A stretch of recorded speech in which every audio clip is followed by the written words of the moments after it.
This is the Global Podcast Network, where executives and professionals connect, share, and inspire. Stay tuned for the conversations that drive success.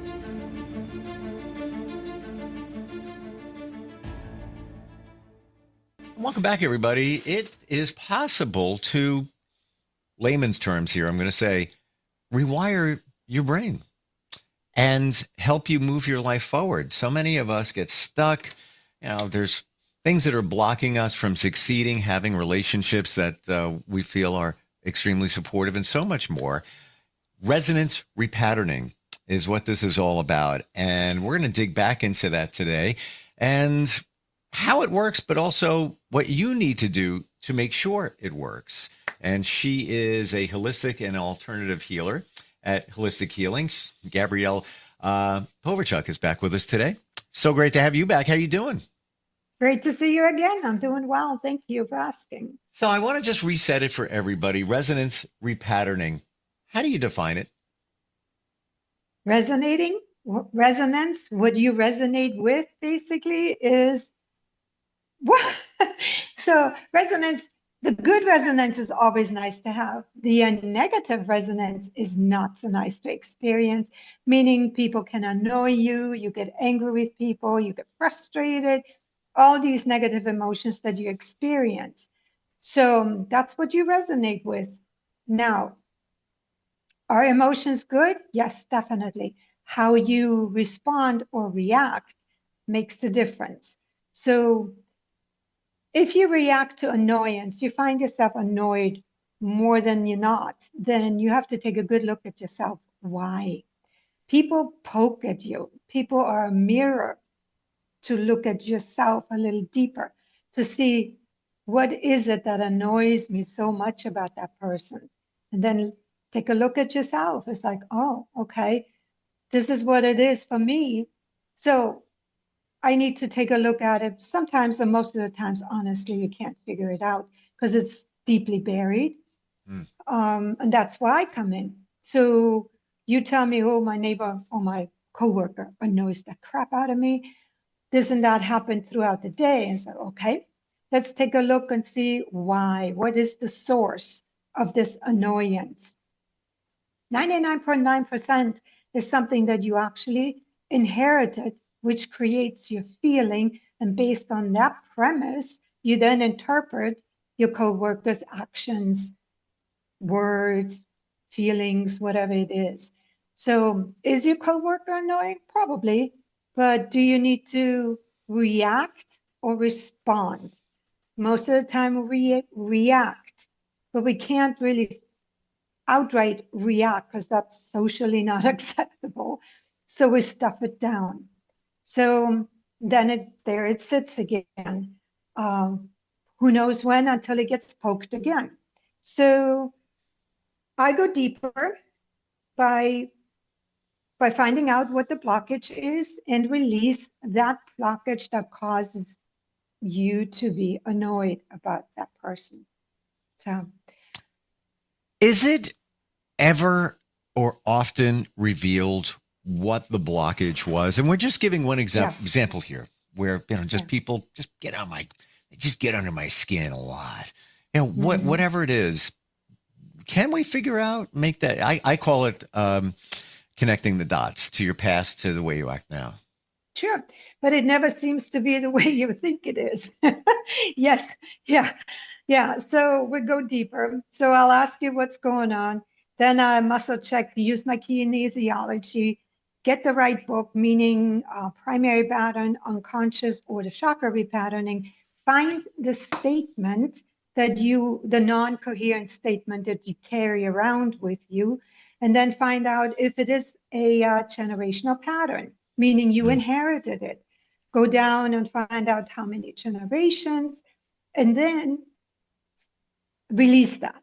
Once we're there, then we want to know, when did it come to the surface for you? So as a person, you go through life and life brings something, and then all of a sudden you find yourself annoyed by a situation. And that is the first experience that we have, which brings that inherited situation to the surface. Is it usually linked to the actual current situation? No, half the time it is not. But what is important is we know the certain situation back in your own life, and you can't tell me then, oh yeah, I remember that school teacher, and yeah, she annoyed the heck out of me. Then we find out the life need that you didn't possess or the spiritual need that you didn't have to deal with the situation, and then how you felt. So you tell me that teacher, she did something, and that was the situation. Then I said, well, how did you feel at that time? And then it's most likely coming up. Yeah, I felt pretty annoyed. That's it. And then based on that experience, you then carry a belief about yourself, a negative belief, such as nobody listens to me, or I'm not worthy to be considered, all these negative beliefs. So now there is your premise. So anything that remotely reminds you of that old, way back when situation that you had encountered as a student with a teacher is now still impacting you. I can think of a few of them, actually, to be very honest with you. I can. Yeah. Teachers have a big impact in your life. And I'm not being negative here, but I can say I had one teacher, 11th grade. I wanted to be a cartoonist. And I don't know if I shared this. I was painting something and it wasn't coming out right. So the teacher's walking around. She goes, well, what's going on? I'm like, this guy's not coming out right. I can't do it. It's not. The rest of it looked really good. There's an outdoor fall scene, a barn, and she takes the brush and goes and draws this guy, paints it. Fantastic. Thank you so much. She looks at me and she goes, you know what you are? You are an underachiever. And I never forgot that. And I don't know if that worked in my favor or the other way. But that's just one. There's another, second grade teacher, another situation. But yeah. And so we have that. Then we have our parents. We're not throwing anybody under the bus here. It's just, that's the way it is. Let's dissect the teacher situation right now. Sure. Because I led in with the life need and the generational inheritance with the life need, spiritual need. So let's assume you came into this world with basically no baggage, just assumption. Your teacher then could have said, you're an underachiever. Had you not had any baggage, you would have most likely said, what does that mean and how can I do it better? That would be emotional maturity. But we don't have that. So that comment that she made, although she didn't make it in a negative way, it was absorbed in a way that you resonated with. So your generational stuff was the premise. The life need you didn't have was the premise, and the spiritual need that you didn't have was also the premise. So the end result is you hear, I'm an underachiever. Now, there was still a choice. Did you take it serious and make it your belief now, or did you grow out of it? Most people resonate with this, I'm an underachiever. Not necessarily cognitively, but that energy is still inside you. So I want to ask, based on that, and thank you for giving us a view of that as an example. Yeah. You may just hear that comment and whatever, doesn't matter. But if you had things in your past, let's say, I was, 16, 15 and a half, whatever at that time. Yeah. If there was things in my past, which there were, that would make you feel like an underachiever, and now somebody says that, does it all add up? What I'm saying here is your subconscious, is it always looking for proof? Oh, we got another. There's another one. There's another situation. Oh, teacher just said that. You're an underachiever. You're not good enough. You're not good enough. And this is just an example, but I think it applies to all of us. Good example. So we may not do it cognitively, right? But but it is the energy is inside us. And so what we resonate with, we keep attracting. So right back to this annoying person, we have that energy inside of us. And until we change or resonate or repattern that resonance, we keep attracting annoying people. Or we keep attracting the I'm not good enough, I'm an underachiever. And life shows you that in many, many different ways until you say, step back, as like, what is it with me that I keep attracting this whole thing? So I have to ask this question. Mm-hmm. The person that just gets under your skin, just did we attract them potentially? Yeah, most time, yeah, most likely we do. Anyone that we consider or judge, if we judge, oh, that person is arrogant, oh, that person is annoying, just name it. We all have our little hang-ups. So yeah, we do attract them until we change it internally. Now, are these people actually are that way? Absolutely. But then when we change ourselves, so we don't resonate with them anymore, then we just see it objectively and we can respond in a very emotional, mature way. That's the difference. That is the difference. So is it really just us attracting it, or are we seeing ourselves in that person? Well, yeah, they're a mirror. Exactly. And we don't like to see. So I'll give an example for myself.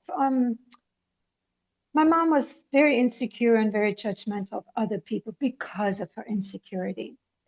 And as a child, I didn't like it. And I told myself I will never be judgmental like my mom is for various reasons. I don't know when exactly it happened, but I sat there at one point and I was hit with this like, holy cow, I am just as judgmental as my mom is. Perhaps not internally, perhaps not externally, but my mind is definitely there.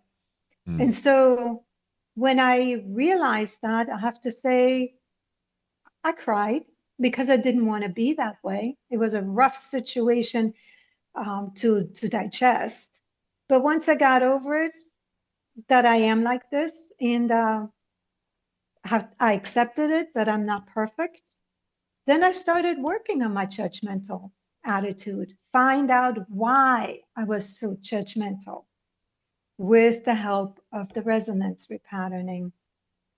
I removed the blockages which caused me to be so judgmental. And in turn, it affected my mom too. So whatever I resonated with was a result of her genealogy, and I let that go. She benefited and my children benefited. How do I know? Because in my mind, I was way less judgmental, way So less judgmental. Mhm. you made those changes in your life. How did they affect your mom? She becomes less judgmental.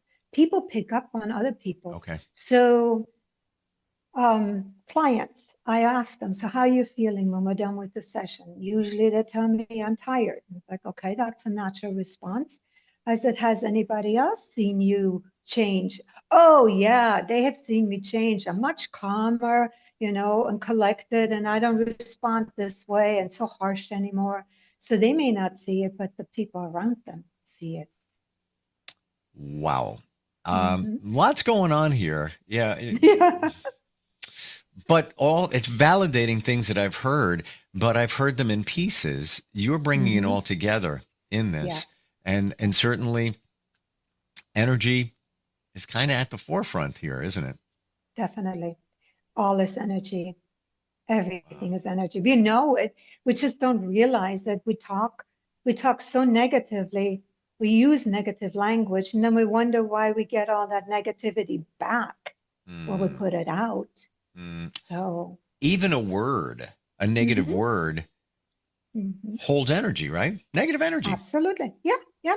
So when you call somebody a negative word, really what you're doing is it's just extending your own negative feeling towards the other person.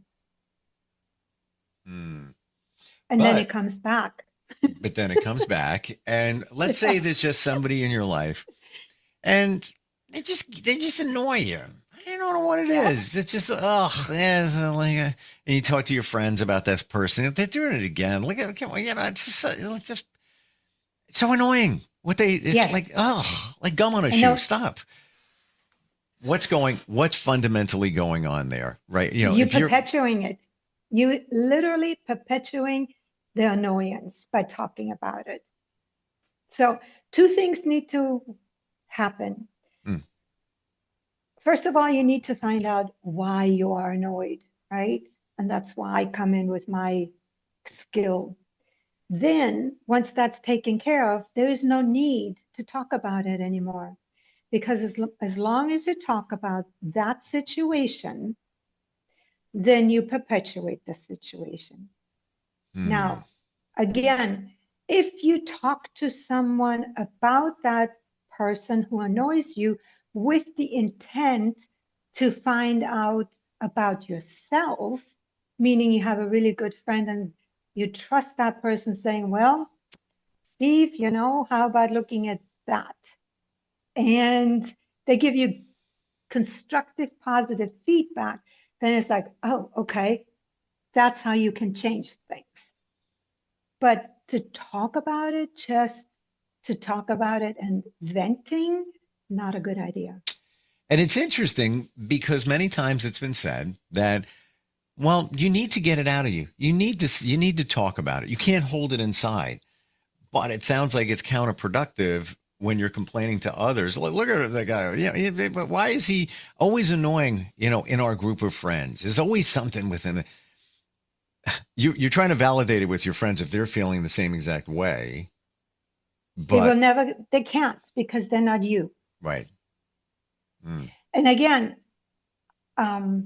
if you talk to your friends with the intent to find out why they annoy you, sure. that's a good conversation. But to just relieve the pressure of being annoyed, then you perpetuate the whole thing. It's just negativity. You're just bringing up Yes, negativity. Um, yes. final thought on that. Just using that as an example with energy and trying to figure out what's going on here. If let's say there's one person in a group of friends, and many of us always say the same thing about this person. It's like always something with them, known them for years, love them, but there's always, but everybody agrees, Mhm. you know, That this it- person has that. Yeah. yeah, it's like, yeah, you know what? I hear what you're saying because blah, blah, blah. What's going on there if we're all seeing the same thing? Then it's pretty much on target. So then you have a choice. Does this person bring you up or bring you down? If the Hmm. person brings you down, you have a choice again. You say, no, I want something more peaceful in my life, and I remove myself. Hmm. That's your choice. And it doesn't mean you have to just write them off, but you could just kind of less interaction with them, just kind of pull back on it, Yeah, whatever it is. yeah, But yeah. ultimately, I would think you would want to get to the heart of the matter. Like, why are you feeling that way? There's something inside you. Again, you're calling yourself out when you're pointing your finger at them. They always say there's three Mhm. fingers pointing back. It's you. It's Yes, probably not them. They could be yes. annoying, whatever, but No, why does it bother you? so exactly. Now we're coming full circle. The person who Mm, you're seeing as being annoying, again, is most likely annoying. So that fact is not going to be denied. okay. However, if you get so annoyed that it takes over, meaning a hot button, right? Yep, yep.